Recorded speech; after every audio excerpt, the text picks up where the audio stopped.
शिव कहते हैं कि देवी, जब हम प्रभु का दर्शन करने के लिए गए तो भेष हमने छुपा लिया और एक ज्योतिषी बन के भगवान गए। और भगवान शिव आज ज्योतिषी बन के काकभुसुंडी जी को चेला बना के ले गए संग में कि तू हमारा शिष्य बन के चल, राम दर्शन करने चल रहे हैं। काकभुसुंडी जी के मन में बड़ी प्रसन्नता वही कि चलो आज राम दर्शन होगा।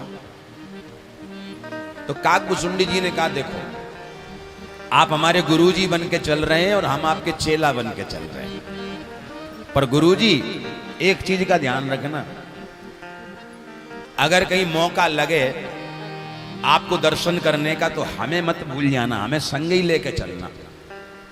और अगर हमें छोड़ करके तुम गए तो तुम्हारी पोल खोल दूंगा। बोलो जय सिया राम। इतना ध्यान रखिए। भगवान शिव भी घबरा गए, अरे नहीं नहीं तो संग ही लेके जाऊंगा, तुम्हें घबराऊंगा। सरयू के किनारे आ गए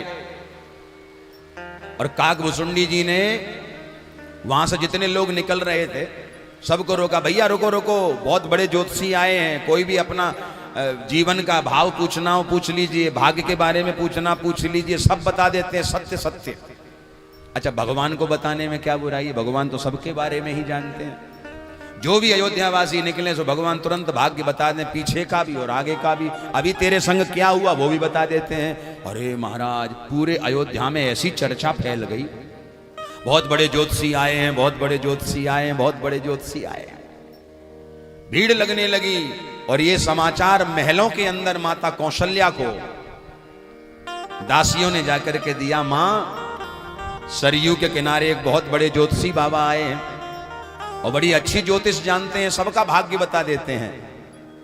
मां कौशल्या ने कहा, उन्हें आदर सहित महल में ले आओ, हम भी अपने पुत्र की ज्योतिष दिखाएंगे, इसका भाग्य दिखाएंगे, जाओ लेके आओ। दासियां गईं। दासियों ने आकर के भगवान शिव को ज्योतिषी समझ के कहा, बाबा चलिए, महलों में आपको मां ने याद किया, कौशल्या मां आपको याद कर रही हैं, आप ससम्मान महलों में पधारिए, चलिए।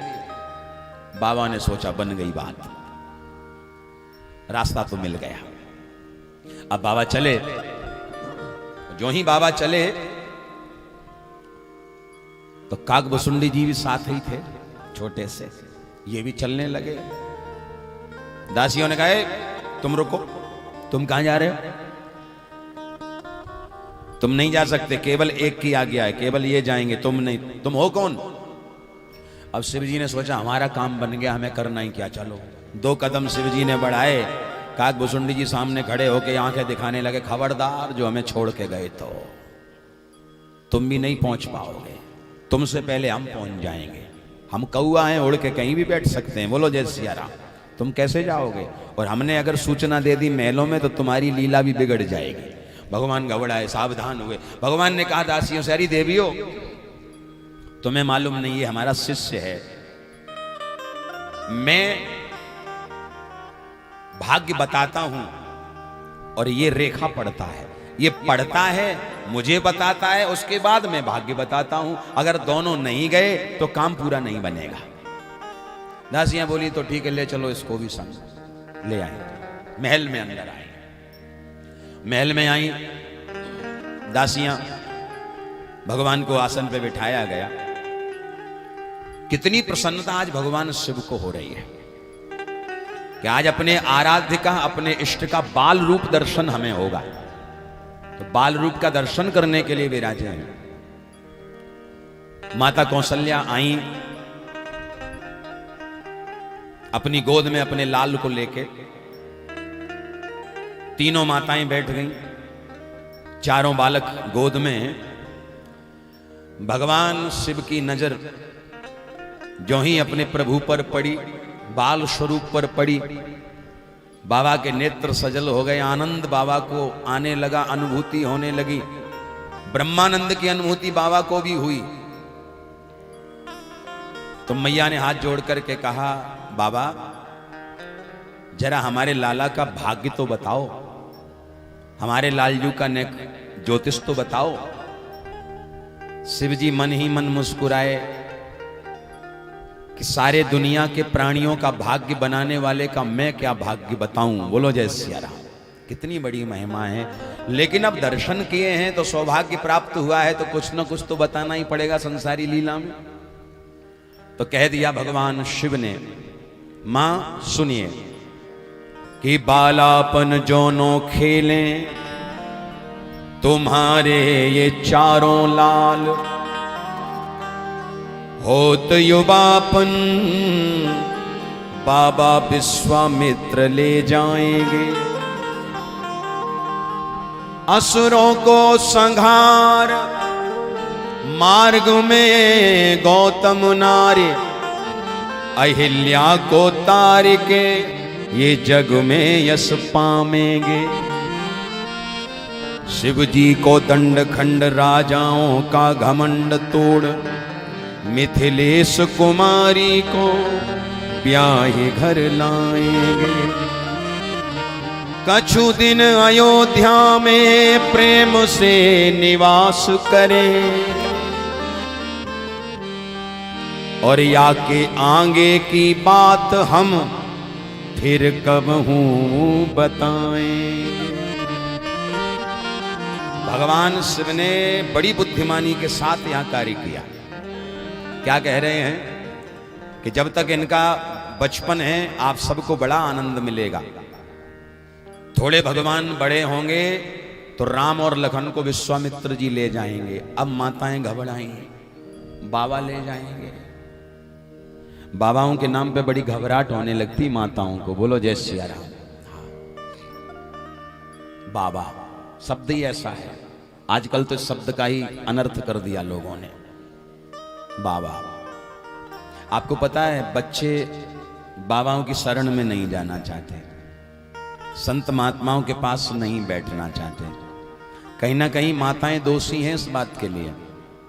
कैसे समझो, माताएं जब बच्चे छोटे होते हैं ना तो माताएं बच्चों को ऐसा ऐसा उदाहरण देती है कि बच्चे मानो बाबाओं से दूर भागने लगते हैं।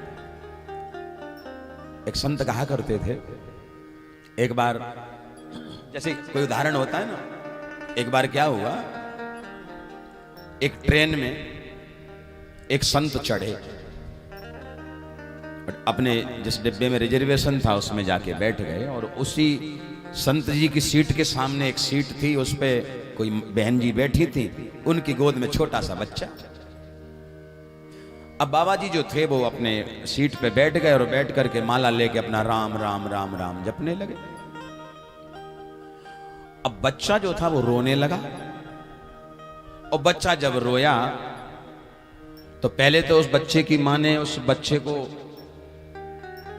चुपाया, भाई बेटा चुप हो जा, चुप हो जा, चुप हो जा। दूध पिलाने लगी, चुप हो जा, नहीं चुपता। अब जब चुप नहीं हुआ तो वो माँ धीरे से बोली, बेटा चुप हो जा वरना ये बाबा ले जाएंगे, चुप। अब उदाहरण देखना आप, छोटा सा बच्चा है, क्या कह रही है माँ, चुप हो जा बाबा ले जाएंगे। अब बचपन से ये बातें भरी जा रही हैं, बाबाओं के बारे में डराया जा रहा है। अरे उदाहरण देना तो कुछ और ही दे लो, बाबा ले जाएंगे। बच्चा फिर भी शांत नहीं हुआ, और जोर से रोने लगा, और जोर से रोने लगा। तो अंत में उस मां ने गुस्से में आके कहा, बेटा चुप हो जा वरना ये बाबा खा जाएंगे। अब बोलो, बाबा ले जाएंगे, बाबा खा जाएंगे, क्यों ले क्यों जाएंगे? बाबा के घर में कोई अनाथालय खुला है क्या है? बाबा खा जाएंगे क्या? बाबा को भोजन नहीं मिलता? ऐसे ऐसे उदाहरण माताएं बच्चों के आगे परोस देती हैं कि ये उदाहरण ही बच्चों के दिमाग में ऐसा बैठ जाते हैं कि बच्चे कहीं ना कहीं संत महात्माओं से दूर भागने लगते हैं। इसलिए निवेदन है, ये ऐसे उदाहरण देना बंद करो। बोलो जय सिया राम। इनसे कोई न लाभ आपको होगा न आपके बच्चों को। और यहां शिव जी ने भी कह दिया, हो तो युवापन बाबा विश्वामित्र ले जाएंगे। माताएं घबराई, लेकिन आगे क्या कहा, घबराओ मत।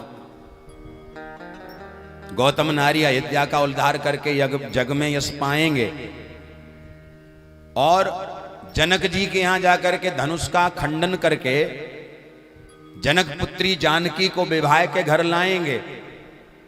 इनका विवाह होगा। आहा, माताएं प्रसन्न हो गई, वाह महाराज विवाह भी, अरे वाह वाह, आनंद हो गया। विवाह की बात सुन के माताएं मगन हो गई। अच्छा आगे बताओ महाराज, आगे क्या होगा? और आगे शिव जी जानते हैं कि आगे वनवास होना है, और अभी इस समय खुशी का माहौल है, इस समय आनंद का माहौल है। वनवास की चर्चा तो स्वप्न में भी नहीं करनी चाहिए। तो भगवान शिव कहते हैं कि कछु दिन अयोध्या में प्रेम से निवास करें, या के आगे की बात हम फिर कबहू बताएंगे। भविष्य पर छोड़ दिया कि दोबारा कभी आना होगा तब बात बताएंगे। बोलो जय सिया राम। शिव जी की महिमा को मां कौशल्या समझ गई, प्रणाम किया है। भगवान शिव कृपा करके वापस कैलाश पर गए।